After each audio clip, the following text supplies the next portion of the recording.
Now and hear from the Russian Foreign Minister Sergey Lavrov.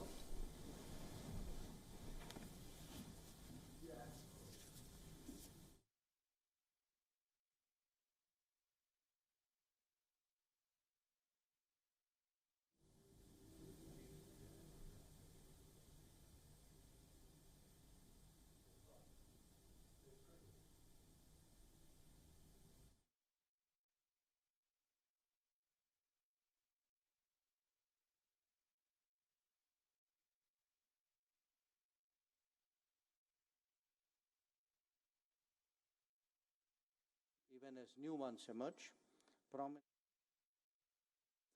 we proposed greater engagements in Central Asia and the Indian Ocean region. Thank you. I would now request Minister to...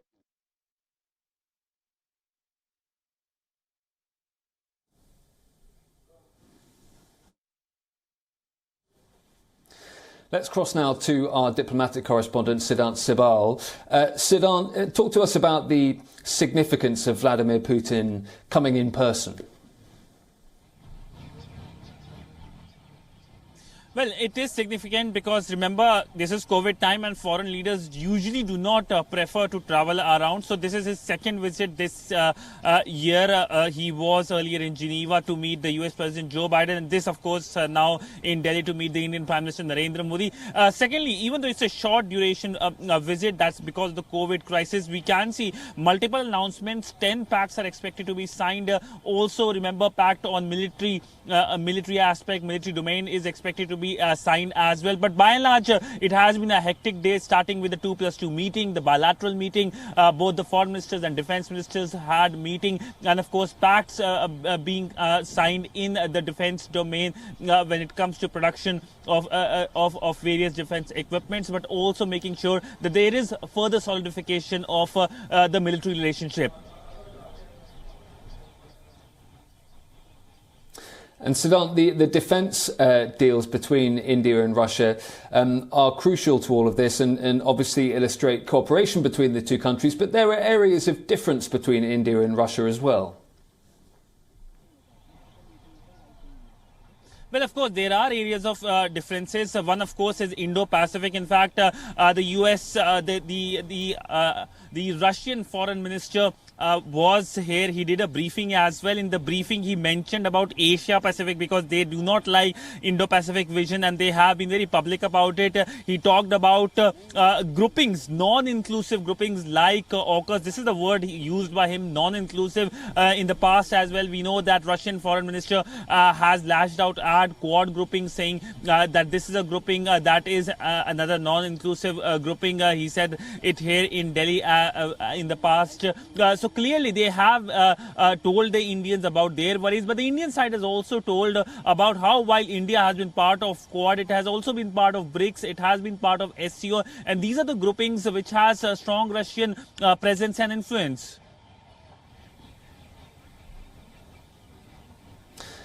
And briefly, Siddhant, tell us about Vladimir Putin's agenda for the day.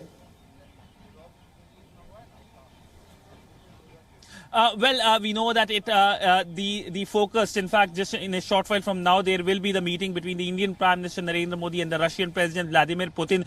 Both the leaders will be meeting in a short while from now for the summit, for the big summit. But also they will be having conversations on issues like convergences, on issues like the defense partnership. Since morning, there have been bilateral meetings, 2+2 meeting. In fact, the maiden 2+2 meeting between the Russian and the Indian side happened.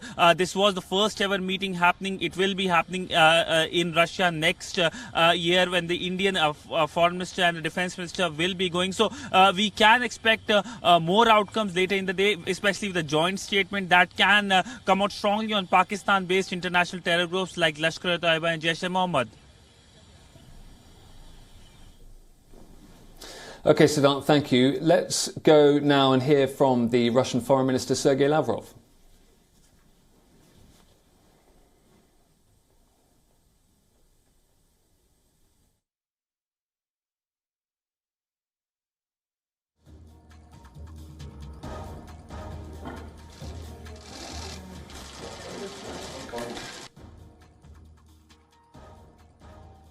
prospects on the similar lines in the future? Well, S-400 deal doesn't have only symbolic meaning. It has very important practical meaning for Indian defense capability. And the situation is basically underway. The deal is being implemented. We witness attempts on the part of the United States to undermine this cooperation and to make India obey the American orders, to follow the American vision of how this region should be developed. And our Indian friends clearly and firmly explain that they are a sovereign country, and they will decide on whose weapons to buy and who is going to be a partner of India in this and other areas. It is confirmed, and it was mentioned today as well, that the Russian-Indian relations have been characterized and remain specially privileged strategic partnership. And certainly the meeting of the Military Technical and Military Commission and Defense Cooperation Commission, which took place this morning parallel with my bilateral meeting with Minister Jaishankar, is manifestation that this cooperation is in the interest of both countries.